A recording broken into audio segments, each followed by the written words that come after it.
What's up? Welcome back. John Stark from MovieGuy.com, your favorite blind film critic, and we're back. It's House of the Dragon, Season 2, Episode 4. It's a recap. I don't like play by play it, just more talk about the general themes of the episode. I'm a blind film critic. A lot of my audience is blind, so I'll say I'm wearing a purple hat. I'm wearing my sunglasses that I wear in every video. And I've got like a Marvel t shirt on. So, yeah, there you go. Um,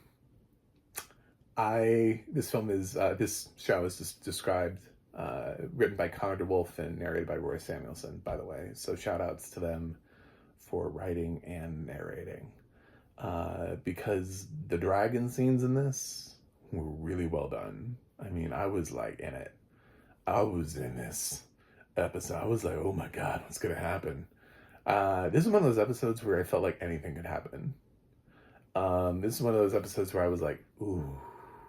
And I know that like people who read the books are like, if you read the books, you'll know. And it's like, girl, I don't always follow the books. I mean, look at the way Game of Thrones ended. At a certain point, they literally ran to the end of the books and then kept the series going. So because they ran out of space and George R. R. Martin couldn't write fast enough. So do I think that they could change something from the original source material? Absolutely. So just because like something happens in the books does not necessarily mean it's going to happen in the TV show. They can change things. A character could live slightly longer than they're supposed to. It actually kind of makes the show a little bit more interesting when you do that. It was one of the things The Walking Dead did. And I think for people who had read the comics, they were like, wait a minute, what? You know? Because ratings went up all the way up until Negan, so, and they had already switched some people's deaths around. It wasn't until Negan came in that the ratings ever went down. So for the first like 7 seasons of the show, ratings were going up, and they were swapping deaths and letting people live and killing people off earlier, all over the place. So it's not like the audience didn't go away; got bigger. So yeah, this is something where I'm like, hey, anything could happen. And anything did happen. And I was floored. I'm floored by this. And there was a little hint of what could happen. And it's sad. It's like when everybody's not involved in the drama and you think that like there's nothing happening between two people, you don't know. So like Christian's plan here is flawless. He has a flawless plan. It's actually a really great one because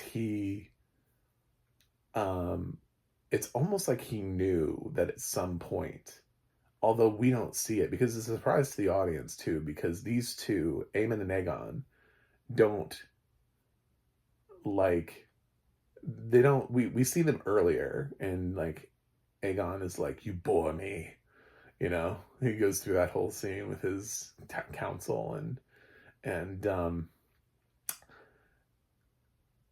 we don't see them training for this. So it's just sort of like a surprise. Like, surprise, guess who's ready for battle? It's like, I don't even know how Christian called them to let them know. It's like he was so smart and masterful that if he knew that if he attacked this one castle, that they would finally pull a dragon out. You know? It's the anticipation on that is just it's amazing. I mean, it's if Christian really did think of this and was really like gambling on that and had these dragons ready and had Aemon and Aegon ready with their dragons for this moment, it's fucking brilliant, man. This dude is like, I don't know, like some sort of like war genius or something. But what he didn't know had happened was that Aegon previously in the last episode had just made fun of Aemon. So, whoops. And I totally thought Christian was gonna die, by the way, because like for some reason, and this is that other like asshat character, what the fuck is his name? I don't even care. The one that was riding next to Christian, who's like a you know, he's a wuss. He's a little wimpy guy. The one who, like Christian is has actually seen combat, and this other guy is like, I love that when we cut to the shot of him, like the narration is that like his face is like bloodied and bruised, and Christian is just sitting there like, yep, I'm good. Like he hasn't struggled at all in battle. He's just like, whatever. I know how to take care of myself.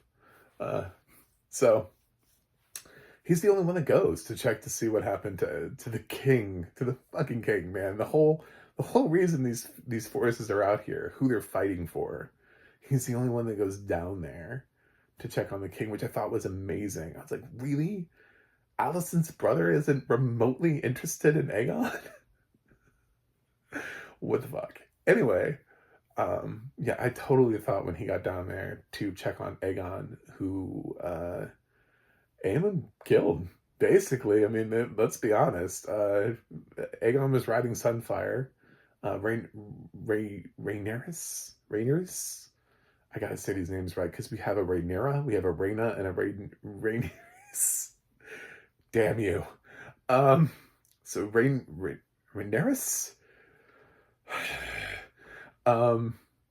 was riding in on her dragon, and she did some damage early on before they attacked. I mean, she got a couple swoops in, and then she got some troops, and then Sunfire rose up with Aegon on it to draw her to him. And what was supposed to happen was Aemon was going to fly in behind her when she wasn't paying attention and just kind of like take her out. But Aemon kind of waited. And Aegon had to kind of actually fight, and Aegon wasn't quite ready for that. So Sunfire was already taking damage, and when Aemon came in and blasted, basically Rhaenyra had the experience on her dragon to pull out and get away. So Aemon really ended up taking out his brother, the king, in front of everybody, by the way. Like, in front of this thing where it's like, how do you go back and I mean, like, you can't, I really don't know where the show's going to go from here because, like, everybody saw it, but then, like, nobody cared. And it's like, is this the king that you want? Is Aemon? Like, what is happening here? What is happening? And, like, how do they go back and be like, yep, okay, so he's the king now because he killed his brother. Yeah, it's not great. So they mentioned that his body's all twisted and shit, and you see Aemon like walking up with a sword, but then he sheathes it because he basically realizes, I guess the body looked so fucked up that he was like, yeah, he's not alive, because I think the dragon even landed on top of him. So R.I.P. Aegon. Also, likely, although we don't go and see her body, but from everything that was described about like the giant pit and like all the ash and smoke rising from it, and it's like, well, if we saw Aegon and what happened to him, I don't know how Rhaenyra would have survived either.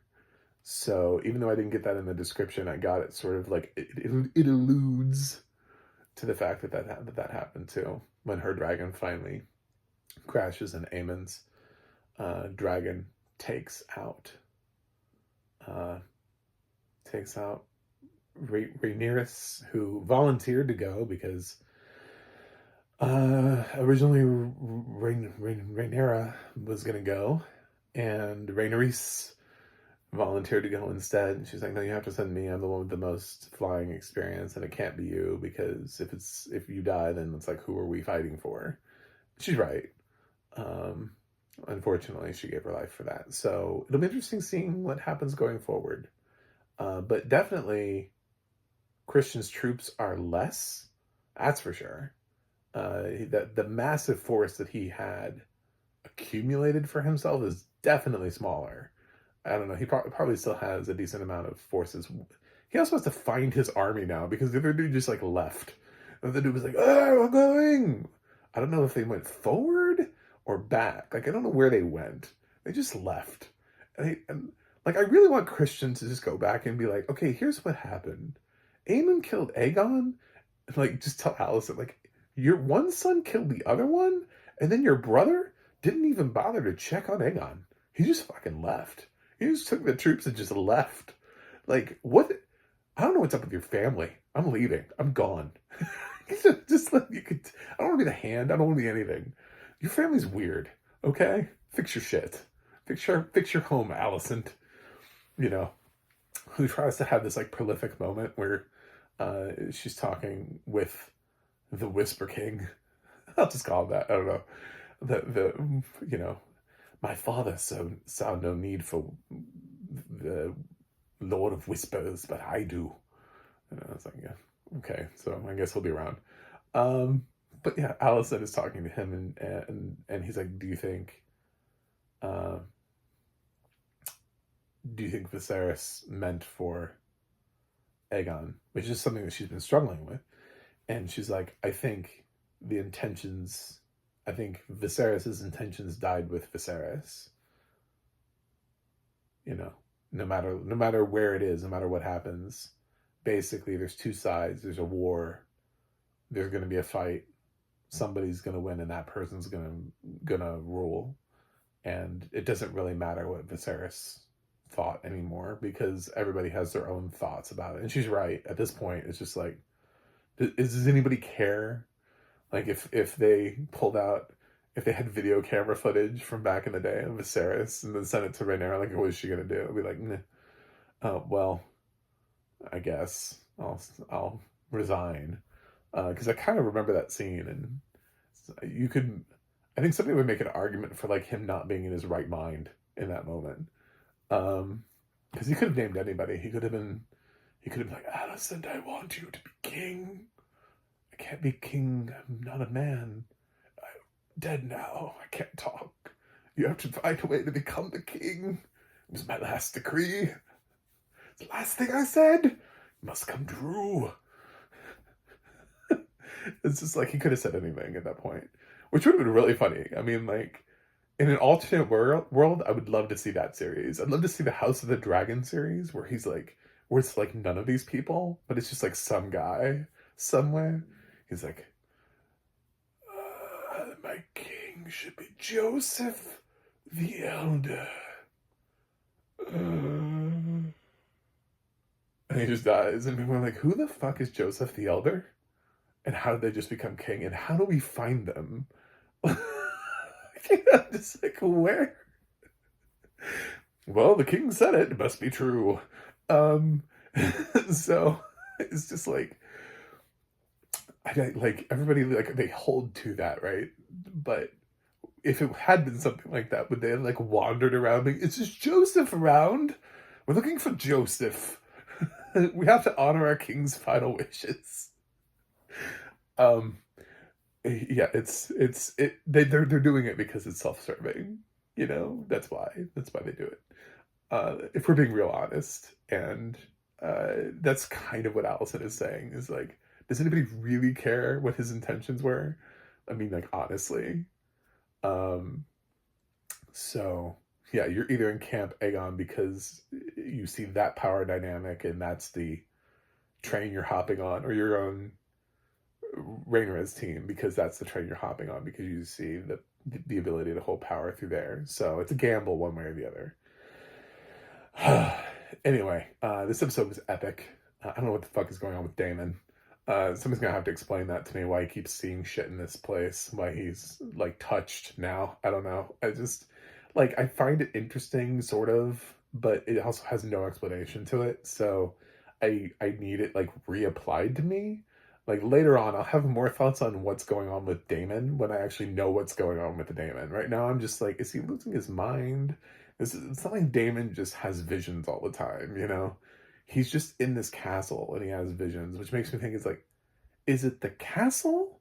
Like, did he land here and they like secrete some sort of like weird toxic poison that makes people hallucinate who aren't used to it? I don't know. But Damon's got to figure out what the hell's going on with him before he loses his damn mind, because that is soon to happen. Soon to happen to Daemon if he stays here much longer in off to the side. But who else did we? Jace was told the Song of Ice and Fire off screen. Damn it! I was really hoping that Rhaenyra was going to. This was at the point though where I didn't know there was going to be this giant dragon battle that was going to take up the rest of the episode. I was like, ooh, I want to see if Rhaenyra can summarize a Song of Ice and Fire, like, in a reasonable amount of time. So, for Jace. But in case you didn't watch Game of Thrones, here's a Song of Ice and Fire. Uh, so yeah, it's I like this episode a lot.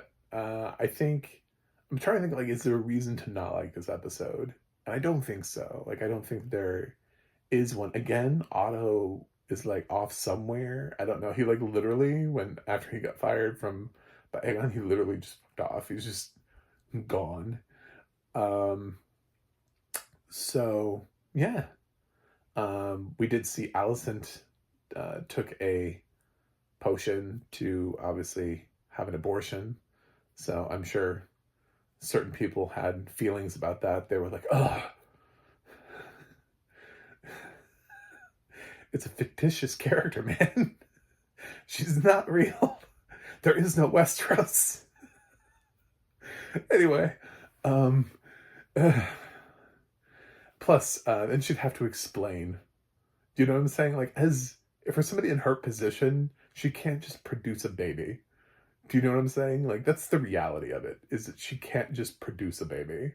Uh, because, like, then what happens? You know what I'm saying? Like, oh, it's immaculate conception.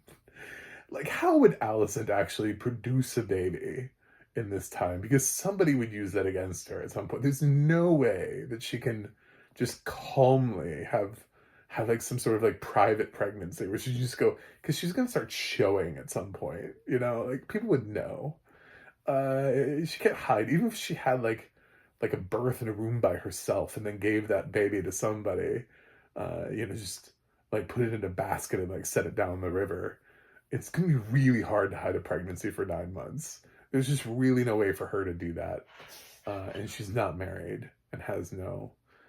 So this is kind of like an instant death sentence for Christian. Although at this point, I don't know who would kill him because we don't really have king anymore until they figure out. I guess Aemon's gonna become king, but is he? Is everybody just gonna be like, yeah, you kind of just killed the king to become the king? So I feel like that's where we're going, but at the same time, I hope we address the awkwardness of that. I hope somebody addresses the awkwardness of the moment in the upcoming episodes. Anyway, I'm done. Excellent audio description, excellent episode. My favorite episode of the season. The dragon battles were just great. And totally unexpected.